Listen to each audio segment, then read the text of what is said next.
Hello everyone and welcome to another video. I'm going to try and do a different style of video today. So we're going to go through the ships that have been announced for Wave 11 for X-Wing, and I'm going to try and give you some ideas, get some excitement built and a different kind of build paths. And I'm going to focus on useful builds and ways of fitting them in squads and what they can maybe add to the faction that isn't currently there.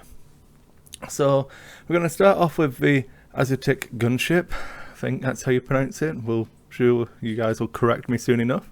We went through its stat line yesterday, but obviously we're going to talk about the pilot skill 1, 3 attack, 1 agility, 6 hull and 3 shield version for 24 points with 2 crew slots. Obviously access to a modification, it has focus and it has reinforce. So the way we're going to look at this ship is how we can abuse that 180 degree firing arc and those 2 crew slots basically. So looking at just interesting things, obviously people straight away have jumped onto C3PO with a reinforce action being a good way to maximize these 9 hull points, and that comes in at a really reasonable 27 points. So still leaves you a crew slot and your modification open. You can use it to get in your enemy's face and pretty much guarantee the first shot that comes in you're going to evade 2 hits and then at least 1 every shot thereafter, as long as you've got all of them coming in from the same quadrant that you've reinforced. The other things that I was thinking about, you've got anything that can really abuse that large arc. So you have Tactician is an interesting one. You're going to be able to do some good stress with this, so you can throw Tactician on into the C3PO build. It still remains relatively cheap. It's only a 5-point combo, so 29 points total, and you can position yourself to just be a real annoyance, and it kind of forces them to want to deal with it depending on how much stress control you're going to put in the list, and I think it's a decent enough combo.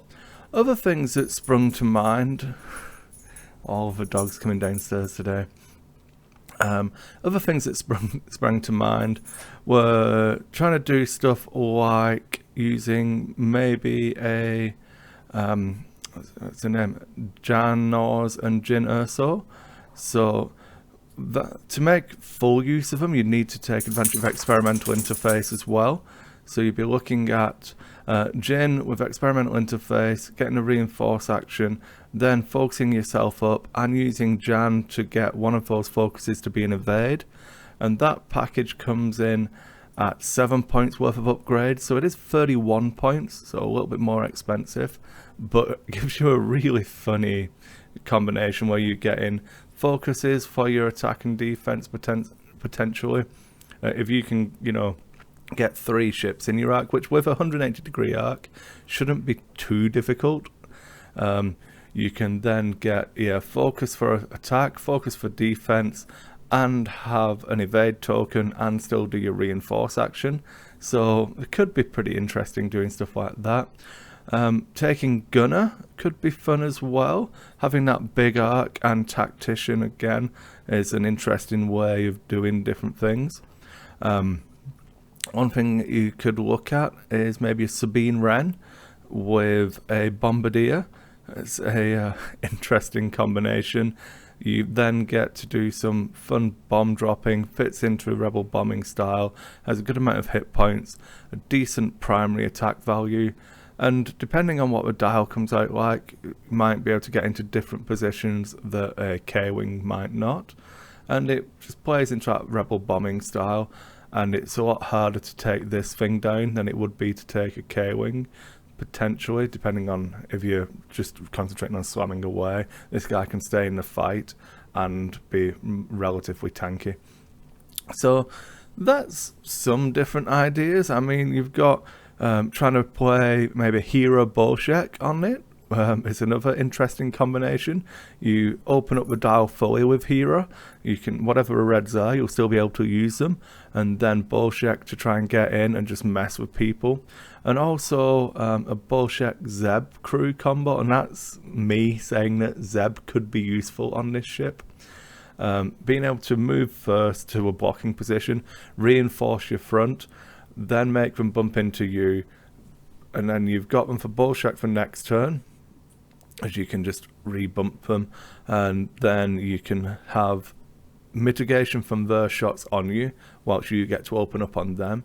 So it could be interesting. I don't know that I would always do that, but it seems an interesting way of doing it. Other crew would be without repositioning, Intel Agent doesn't become as relevant on this ship, but depending on the rest of your list, could be fun. And then that's about it, really. The other combo I think I mentioned in the comments on the last video was, if you want to go really, really tanky, you can look at doing 3PO and R2D2. You've got a good amount of shields to try and bring back, and just having that full-on damage mitigation. But the disadvantage of this is you're not flying like the full tank Han Solo. You're still only flying a 3 attack dice with no modifiers in that case. You can't get the 360 turret. You've not got Han's inbuilt rerolls. So it does fall down a little bit in that aspect.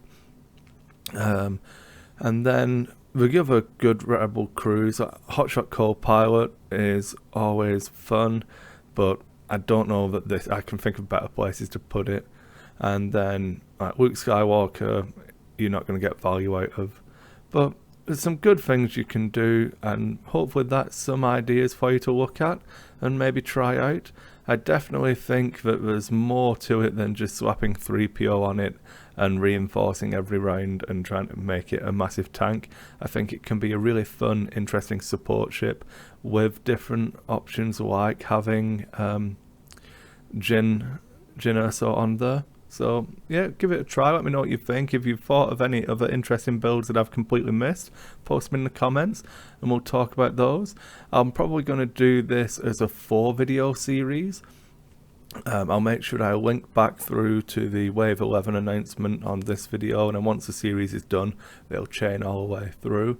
But I'll do the Rebel Scourge and the Scum Scourge as 2 separate videos, and then the TIE Aggressor will get its own video as well. So make sure, if you enjoy this video, you tune into those next ones. Thank you, and see you again on the next one.